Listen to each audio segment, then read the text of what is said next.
Welcome to the Oh My God, How Much Hotter Could It Get in Here episode of the Aten Ray newsletter, episode 62, called The Sovereign Soul Practical Steps to Liberation. We've all seen the headlines. A courtroom in Alaska gets disrupted when someone claims sovereign citizen status, only for the judge to throw a book at them. But the sovereign soul is an entirely different kind of sovereign. A spiritual component anchors this perspective, though modern spirituality has largely eroded into a mere fashion statement. A sovereign soul maintains complete independence across body, mind, and soul, weary of what man's world has to offer. This philosophy honors the spark of insight carried deep within, protects personal agency from physical and spiritual servitude, and recognizes that thoughts are the fertile birthing ground of tomorrow's consequences. When these elements align, an unshakable direct connection with truth emerges. This alignment grants the clarity to walk through life with clear vision, recognizing that outward appearances rarely reflect true underlying realities. The earthly sojourn. This journey begins with the understanding that as souls, we are temporary visitors on this plane. This temporary sojourn is far from our true origin. We belong to a much grander, mysterious whole. The universe operates in a poetic, shamanic rhythm that the hyperlogical mind struggles to translate.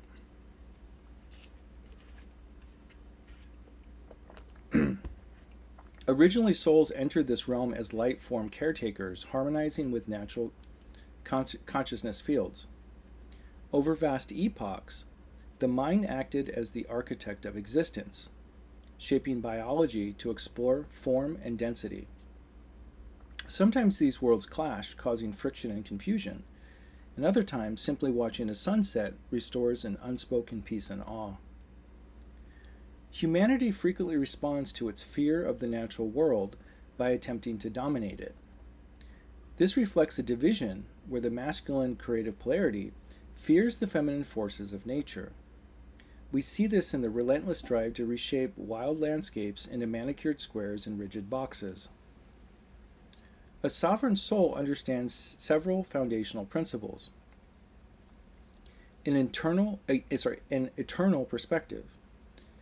As a soul, you exist outside the cycles of physical birth and death.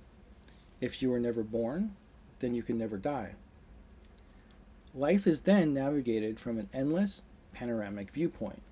And if you're confused about this, this is speaking from the true nature of the soul as opposed to the physical incarnation. If you're never born, you can never die. So when you hold that view, you look at things a lot differently. You look at life from the perspective of everything that I'm doing here is amounting to my soul growth and working through karmic patterning. It amounts to something, right? Karmic grace. True progression involves receiving existing karmic loops with grace, ceasing the creation of new attachments, and dissolving illusions of separation.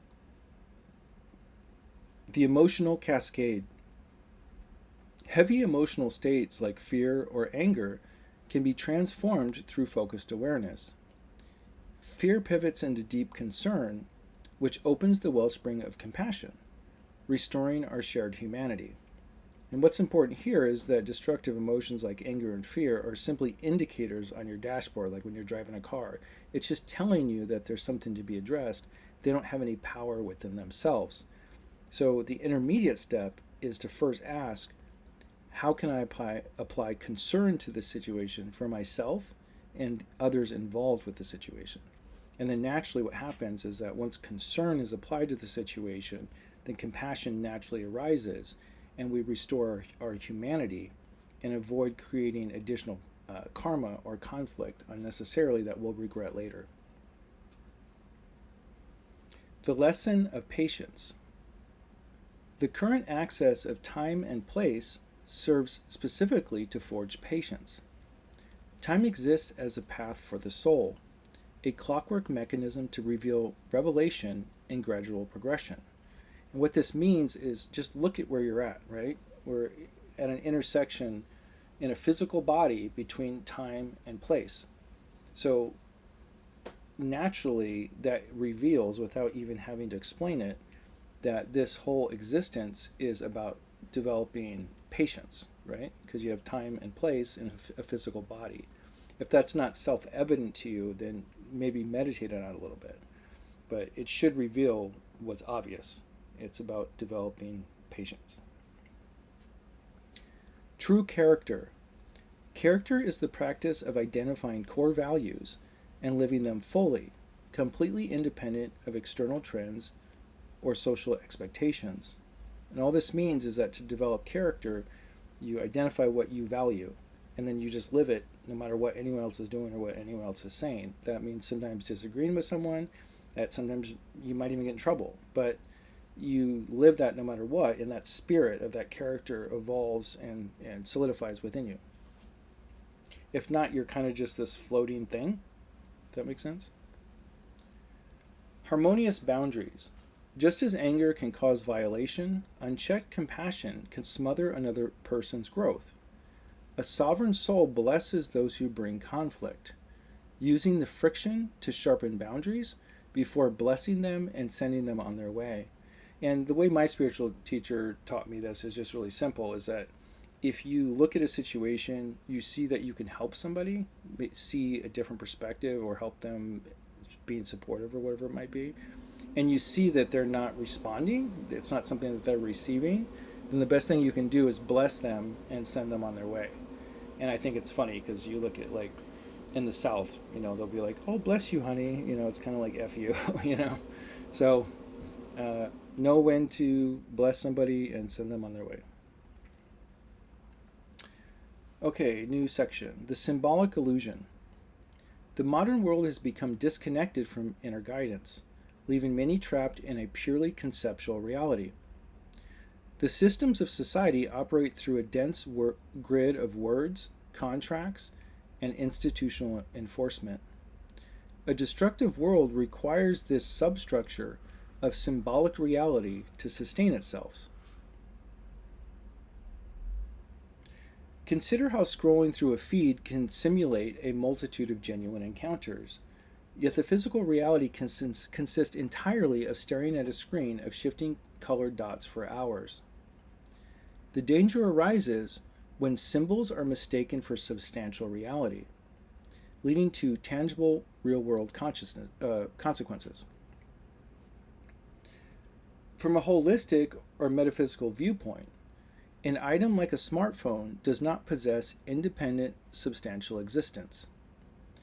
Disassembled, it reveals itself as a temporary collection of glass, plastics, and rare minerals. Traced back further, every component originated as silica, crude oil, or ore pulled directly from the earth. Substantially, it remains a rectangle of refined dirt designed to resonate a spectrum of frequencies that stimulate our sensory receptors. This baseline reality seems harmless until somebody physically attacks another person to get the latest and greatest iPhone. This inversion repeats across almost every layer of civilization. Society has become a slave to a narrow brand of logic. Modern education frequently functions as a template to hammer young minds into predetermined institutional roles, enforcing templates of how to write, act, and think. A sovereign soul reserves their observations, choosing self-sovereignty over behavioral conditioning and artificial hierarchies. Awakening the blueprint.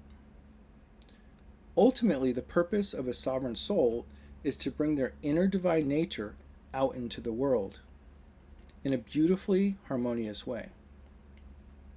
This goes far beyond acting as a passive, peaceful lump.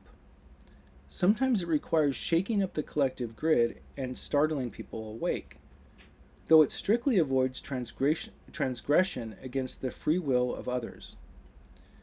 What preserves our humanity is an absolute alignment with honesty, which naturally facilitates genuine, substantial liberation. Look closely at the current landscape. Trillions of dollars circulate through economies, yet structural disparities persist alongside the systematic dismantling of vulnerable communities. It is rarely a matter of absolute stupidity. It remains a collective choice to look away from our deeper humanity. My upcoming publication, Field Guide for the Sovereign Soul, will explore these metaphysical dynamics in deep practical detail. This guide offers explicit tools to help step out of conceptual traps, reconnect with your inner power, and masterfully navigate your thoughts, feelings, and emotions. Please stay tuned for further updates. So that's this week's reading of the Aten Ray newsletter. I'm available for consulting from everything from identity development, graphic design, and just living a sovereign lifestyle in general. This could mean how do you transform your business from its current state into something that supports a more humane future. It could be personal identity development, even readings on a more esoteric level. So if you're interested in any of that, just reach out. My email is 1@atenray.com, and I'm looking forward to sharing my new book with you soon. All right, have a great day.